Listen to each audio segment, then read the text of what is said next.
Assalamualaikum warahmatullahi wabarakatuh. Perkenalkan, nama saya Erik Kurniawan, mahasiswa Universitas Siber Asia, program studi PJJ S1 Manajemen.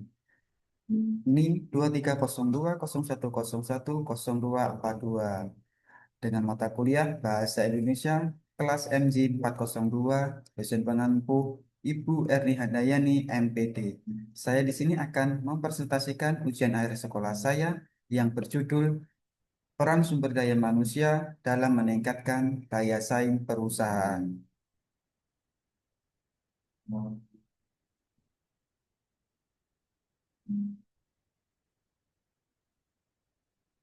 Peran sumber daya manusia dalam meningkatkan daya saing perusahaan.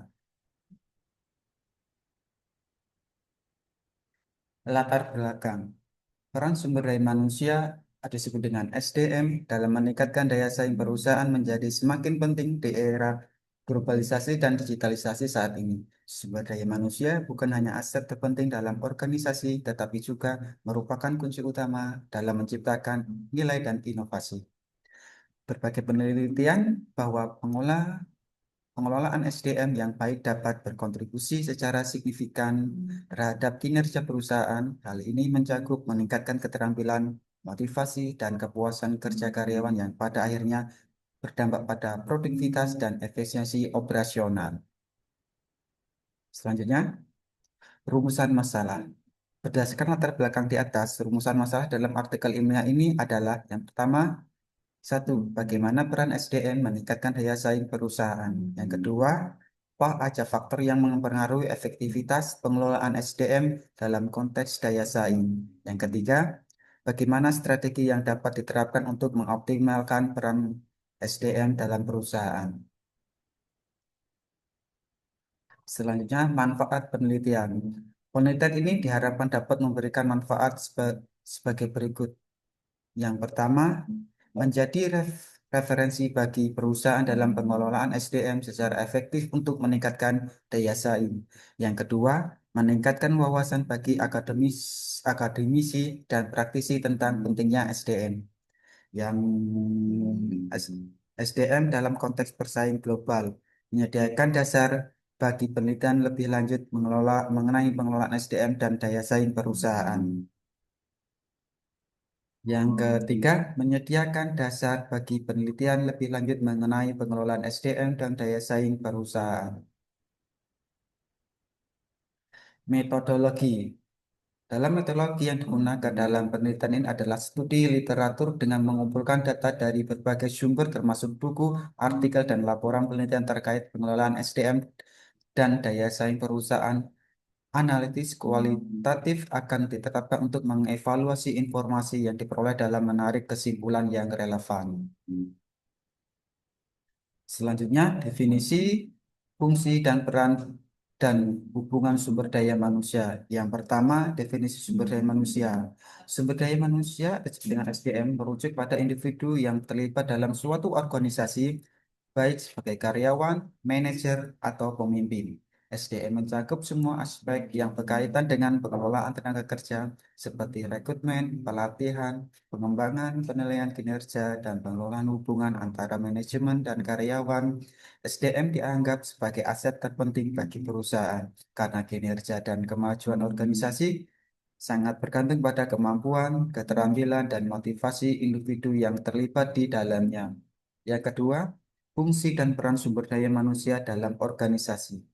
Rekrutmen dan seleksi, proses ini bertujuan untuk menarik dan memilih individu yang memiliki keterampilan dan kompetensi yang sesuai dengan kebutuhan perusahaan. Strategi rekrutmen yang efektif dapat meningkatkan kualitas SDM yang dipekerjakan. Yang ketiga, hubungan antara sumber daya manusia dan daya saing perusahaan. Hubungan antara SDM dan daya saing perusahaan sangat erat menurut Porter tahun 1990. Daya saing perusahaan ditentukan oleh kemampuan perusahaan untuk menciptakan nilai yang lebih tinggi daripada persaingannya. SDM berkualitas dan berlatih akan mampu menghasilkan produk dan layanan yang lebih baik sehingga meningkatkan nilai bagi pelanggan. Daya saing perusahaan. Yang pertama, pengertian daya saing. Pengertian daya saing adalah daya saing perusahaan merujuk pada kemampuan perusahaan untuk menawarkan produk atau layanan yang lebih baik dibandingkan pesaing dengan tujuan untuk menarik dan mempertahankan pelanggan. Yang kedua, faktor-faktor yang mempengaruhi daya saing.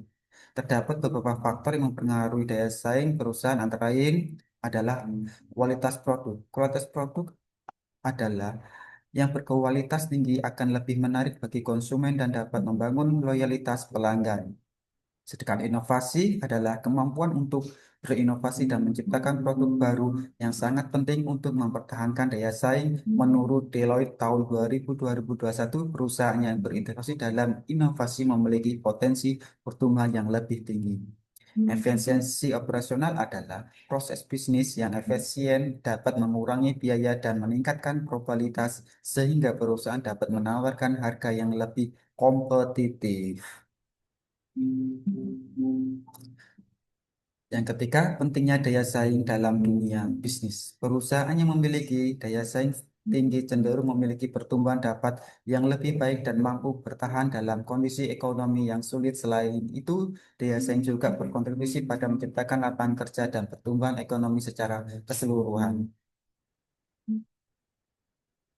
Peran sumber daya manusia dalam meningkatkan daya saing perusahaan. Yang pertama, rekrutmen dan seleksi karyawan.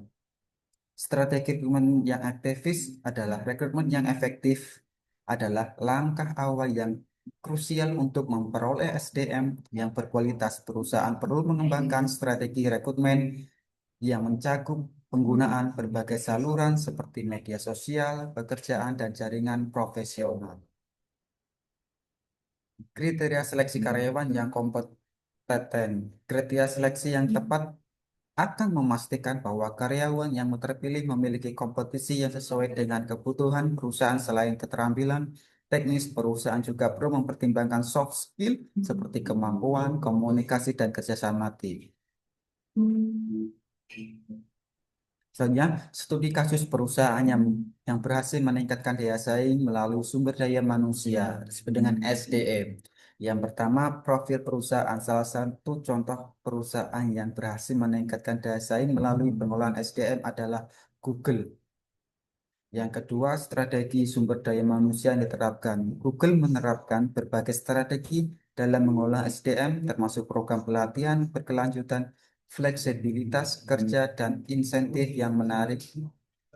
Yang ketiga, hasil dan dampak terhadap daya saing. Hasil dari strategi ini terlihat dalam kinerja perusahaan yang terus meningkat menurut laporan tahunan Google tahun 2022. Perusahaan mencatat pertumbuhan pendapatan yang signifikan dan mampu mempertahankan posisi terdepan di pasar teknologi.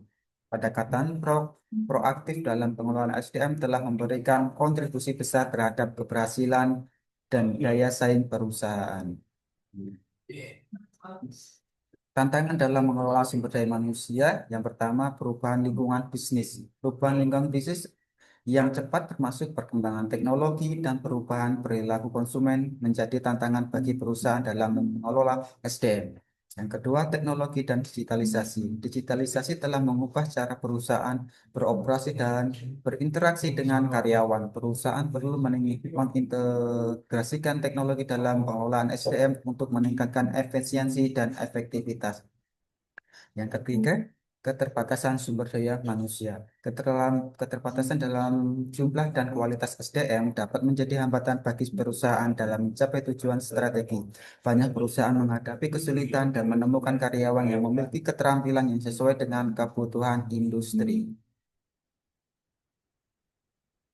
Sebenarnya rekomendasi untuk meningkatkan peran sumber daya manusia dalam daya perusahaan. Yang pertama, membangun program pelatihan berkelanjutan. Perusahaan perlu mengimplementasikan program pelatihan kelanjutan yang dirancang untuk meningkatkan keterampilan dan pengetahuannya karyawan. Pelatihan yang relevan dapat membantu karyawan beradaptasi dengan perubahan industri yang meningkatkan produktivitas. Yang kedua, meningkatkan sistem manajemen kinerja. Sistem manajemen kinerja yang transparan dan adil dapat mendorong karyawan untuk mencapai hasil yang lebih baik. Perusahaan perlu mengembangkan matriks yang jelas untuk menilai kinerja, memberikan umpan balik yang konstruktif.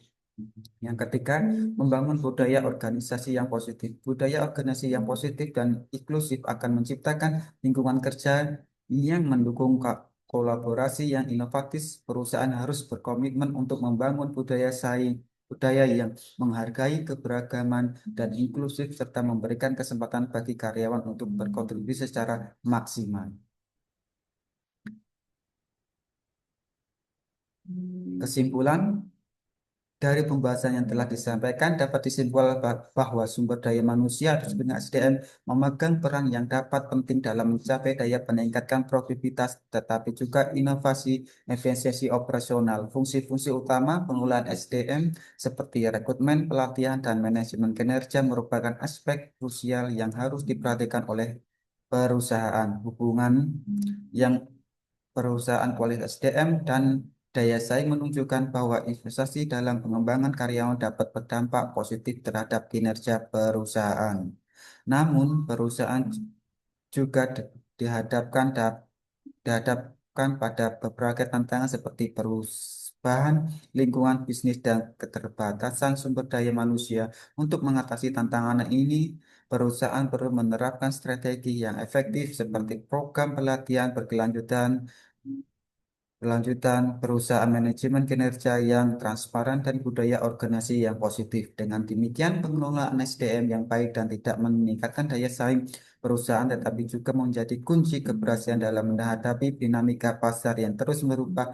Perusahaan yang mampu beradaptasi dan mengembangkan sumber daya manusia atas guna SDM secara optimal akan memiliki keunggulan efektif yang berkelanjutan. Sekian dan terima kasih yang telah saya sampaikan. Saya akhiri. Bila taufiq wal hidayah. Wassalamualaikum warahmatullahi wabarakatuh.